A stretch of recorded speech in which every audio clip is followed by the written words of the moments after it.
Hello everyone, this is 5 and welcome to the Cobra Central Toy Review. And today's toy review looking at the 2010 release by Hasbro of the G.I. Joe Pursuit of Cobra vehicle and action figure review.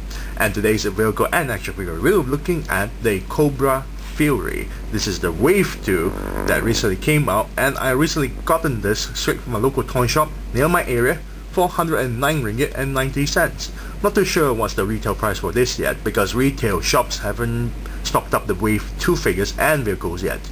Now let's take a look at the front part packaging. Top part here is stated Cobra Fury with a nice little Cobra logo there. You got a nice little image of the Cobra Fury, and you notice the Alley Viper officers on top there. We have his helmet. I'm not too sure if that's safe for him, considering this entire section here is quite exposed. Firing the two double turrets cannons. There's a minigun on one side here.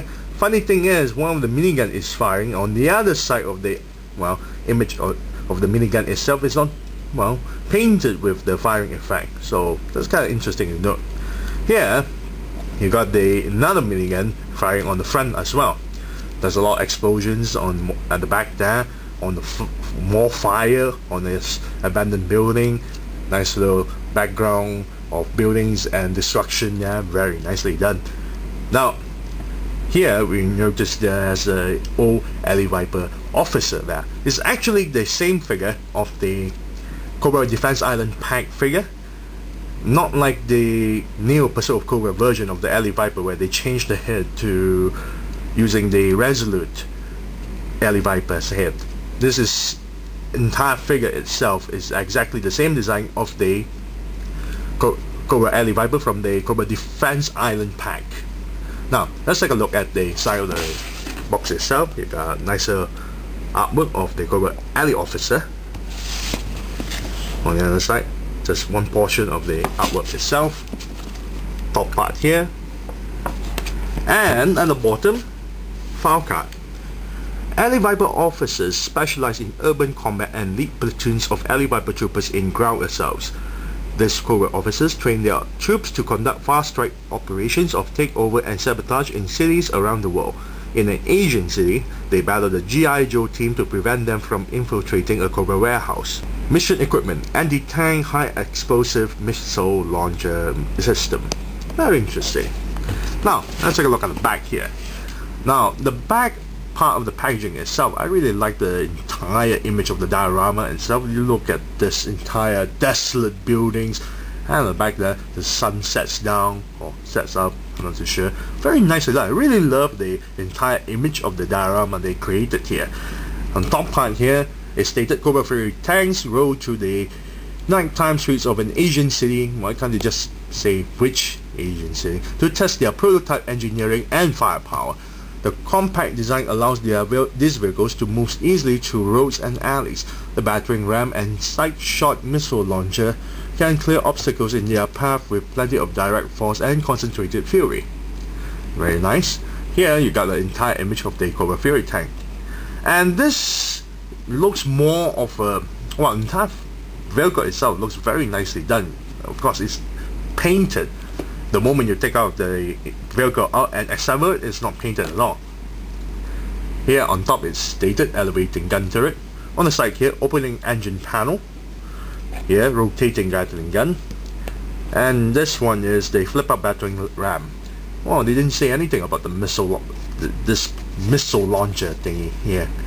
And there's more weapons actually. There's another minigun on the bottom here. In this section here, you got more images. Firing missile launcher.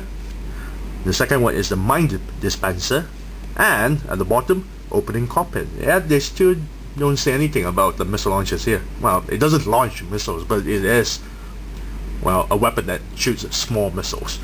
So, without further ado, let's open up this packaging because I already babbled long enough and molest the toy. Be right back. And we're back after removing the figure and fully assembling the Cobra Fury tank. Now, let's take a look at the figure first. Now the figure's paint job is actually quite dull. There's not a lot of paint details being put into it except for the eyes itself. You notice the flesh tone skin and the eyes are painted very nicely done. There's a nice little Cobra logo on the forehead. But other than that, this section here, the wrist here is painted in silver. The hands itself is painted in black. The lower legs itself is painted in black, the kneecaps is painted in black, and that's about it. Not much of details being put onto it, and there's no base stand for this figure and no other accessories like the shield and the submachine gun and the backpack and the grapple cannon. It does come with the vest itself with the 2 knives on the chest and on the right arm, and the final piece will be the helmet, which is very dull in colors. Now the entire sculpt is exactly the same as the single carded Alley Viper. However, this version is the Cobra Defense Island pack version. You notice the head sculpt, it doesn't use the Resolute Alley Viper's head. Another thing that you may notice is the leg. One portion of the leg itself, this section of the leg itself, is more longer compared to the other one. Of course, the single carded version also has a similar problem, but not as obvious because they are quite even out. This one, however, is quite obvious, and when you try to put the figure to stand, the figure is kind of slant on one side, you notice. So if I'm gonna give a rating on this figure, it's not really that great. It's really dull in colors. There's not a lot of paint details going on. Some of the joints are quite loose.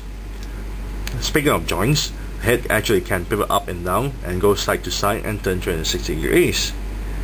The shoulder here can turn 360 degrees and raise the arms this far. Elbow joint can bend this far, bend down and turn 360 degrees. Wrist joint here turns 360 degrees. Torso joint here turns 360 degrees and go back and forward. And the hip joint here, this one is a bit loose, the other one is alright, very tight, kind of ironic. Hip joint can bend this far, back a little bit, go to sides, not that much because it's hindered by the 2 pouches at the vest itself. Double jointed knee that bends this far. Ankle joint here bends this much and up and turn 360 degrees. As I mentioned, if I'm going to give a rating of this figure is poorly executed, not really great in paint job, not a lot of accessories, there's no base stand, and the leg is a bit longer to the other one, so when he stands it's like, well, tilting on one side. So if I'm going to give a rating of this, I'll say I'll give it a 2 out of 10. It's not really inspiring.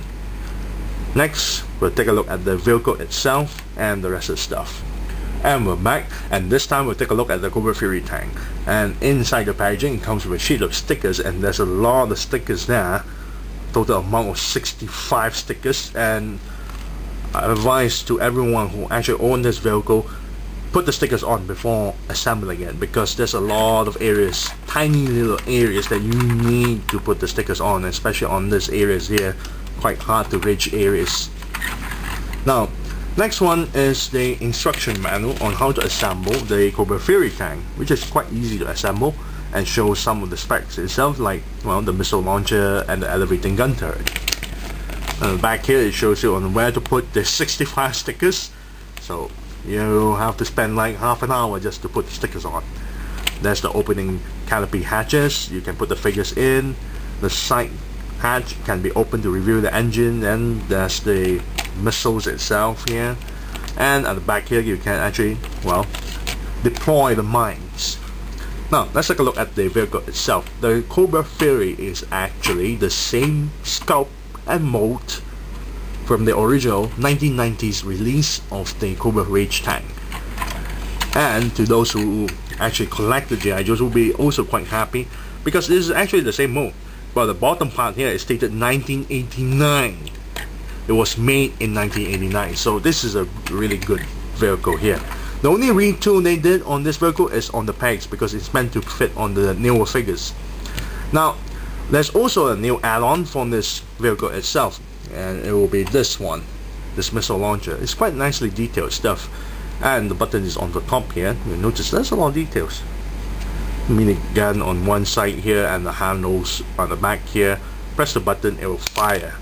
It hits quite hard, the spring is quite strong, and you can actually slot it only this peg and not here, because it doesn't fit all the way in. So when you place it there, the figure, another figure, can stand at the back of the platform. There's two pegs there and a handlebar. Can stand behind the platform and hold the handles and fire the missiles, which is kind of funny. There's another missile next to him. It's kind of dangerous as well. Problem is, if you put the missile launcher here, you're also hindering the turret's articulation. It can only turn this much and to the side this much, and that's about it. So you can always treat it as a tank destroyer, since tank destroyer, well, tend to aim at one frontal position anyway. However, you can always remove it and place the missile as originally intended for the Cobra Rage tank, like so. And with the missile launcher, this missile launcher out of the way, the entire turret has no problem turning. It's a bit hindered, but still you can turn 360 degrees. Very nicely done. Also, the turret itself can actually move all the way up like this much, and that's about it. Now it comes with 4 additional missiles. There's 2 missiles here and there's 2 missiles. Of course, it doesn't fire. On the side here, if you pull this out, there's also the missile launchers, and when you pull it out, and inside this section here, there's a lot of, well, engine detail, which is quite interesting. You got a platform here with 2 pegs for the figure to stand on.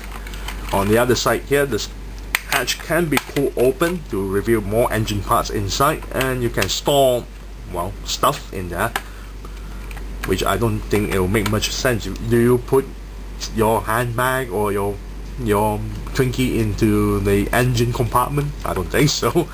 Here, there's another platform for 2 more pegs for another figure or 2 to stand on. Front part of canopy hatches can be opened and reveal there's 2 figures inside. Very nicely done. A little bit of details inside. There's not too much details there. Now the battering ram can flip down like so, and the minigun itself, there's a down here. There's a down here. You can turn the minigun to fire, but once it's closed up, you can't turn the dial. It will stay like this. The wheel actually moves, but it's very squeaky. It's quite annoying actually. The back here, the handle mount with the platform and 2 pegs. Now you notice that's the mine layer itself. Once the vehicle moves, all you have to do is just pull and it drops. Now the elevating turret itself, you have to pull it all the way up until you hear a click, like so, a really loud click. So it will stay on top, and you notice there's this twin barrel minigun here, can turn all the way to the front and a little bit to the sides. Now with the turret is on the top, it can turn 360 degrees with no problem. And then push this in, load the mine, and you're done. It's fully loaded, and the entire tank itself can actually store quite a number of figures, even more. So it's really nice deal here. Problem is, I don't like that some of the plastic is not painted, like this, well, grey parts here. They are all pure plastic. It's not painted. The entire vehicle is painted in purple, but due to the, well, origin of the body itself is actually black, so it makes the purple more darkish purple, reddish purple, something like that. So overall, I really like the vehicle itself, because if you're a fan of the old Cobra Rage tank from the 1990s or the old nostalgic G.I. Joe stuff, you can get this if you can't get the Cobra Rage tank. So if I'm gonna give a rating out of this, I really like this. I would say I'll give it an 8 out of 10, because it's still a really good vehicle, can store a lot of figures and a lot of nice little, well, nice little gimmick if you want to put it that way, but paint details is not much. So 8 out of 10. So I thank you all for watching this video. This is Lucy05, and I'm signing off.